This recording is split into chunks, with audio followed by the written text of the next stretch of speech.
You're going to keep losing students if you don't implement these things I'm going to share with you in this video. After years of running successful dance programs and helping hundreds of dance teachers, I think I've cracked the code on student retention.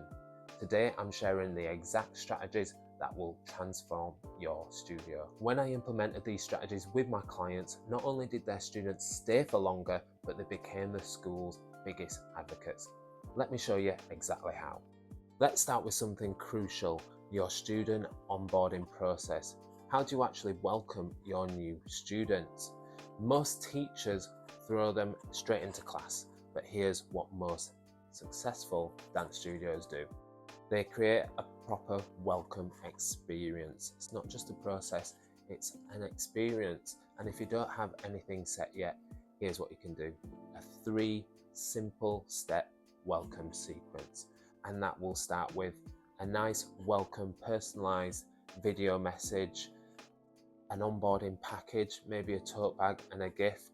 And then when they actually come into the studio, they have a tour of the building and introductions to the core team members and possibly some core students that will help integrate them into class a little bit more smoothly. This not only makes the student feel at ease, but also the parent knowing that their child is nice and comfortable and that you've done everything possible to make them feel welcome in your studio.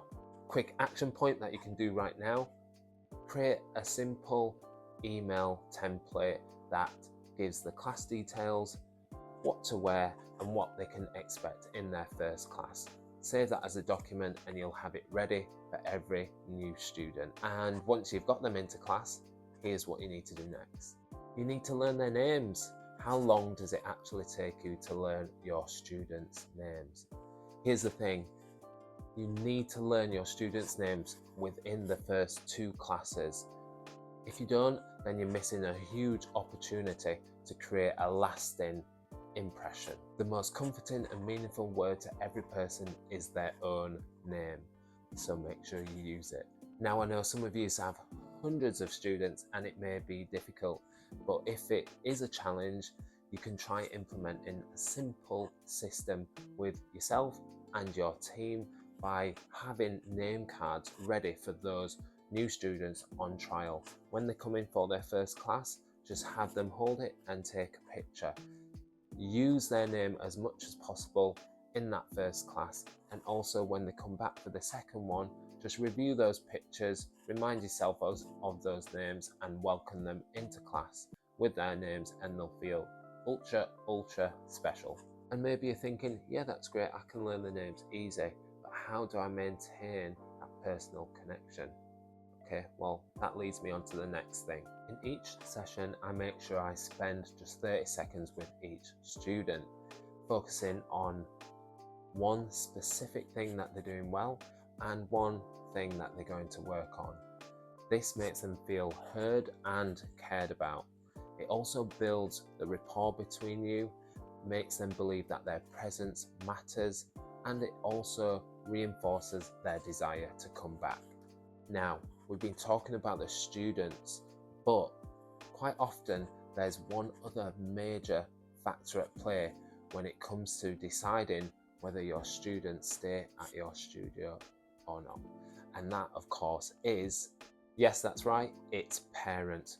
We need to improve communication with parents. Parents are your partners in retention, so you need to make sure you keep them informed and engaged with their child's progress and the studio up and coming events. Clear and consistent communication builds trust and loyalty. Most studios benefit from just one monthly newsletter, which includes class highlights, reminders, and any tips that can help their child's dance journey progress even further, faster, in the best, safest, fun way. Now, the secret is to keep this message completely separate from your operational mail outs. You know, the ones where you're chasing payments or sort of reinforcing the studio rules. You want this message to be always positive so people want to open it. Quick action step: Draft an email or message that you can push out to your parents that highlights just one positive thing about their child's progress in class this week. And finally, your space. Let's talk about creating an environment that your students and parents can't imagine leaving. Let's elevate your studio's environment. Let's face it, the vibe matters. A welcoming, organized, and inspiring space makes your students excited to return. And you want them just to hang out really, be proud of your space. You can invest in small upgrades like better lighting, motivational posters, or even a cozy waiting area for the parents.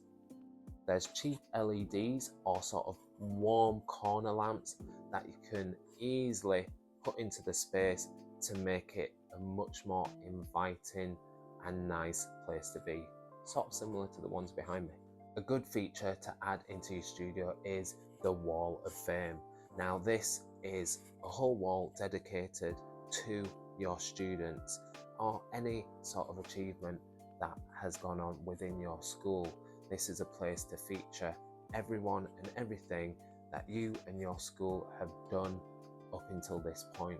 It becomes a real nice focal point of positivity and a sense of achievement, also a sense of community, knowing how far you've all come together. So now you've got all those points, I've got a question for you. What is the one thing out of all those things I've just shared with you are you going to implement? You've got to remember that even the smallest change can make the biggest impact. You want to make sure that the novelty of coming to your studio doesn't wear off.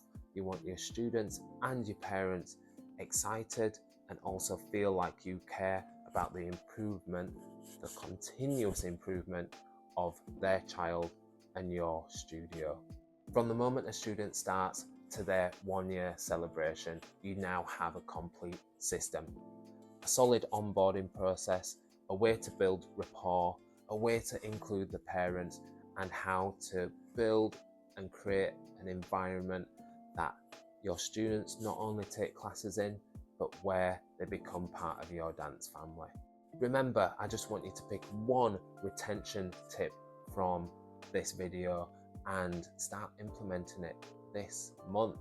Don't forget to let me know in the comments which one you chose, and I can give you some further suggestions. Oh, and if you want my secrets to building a 6-figure dance school business, just check the link below for that.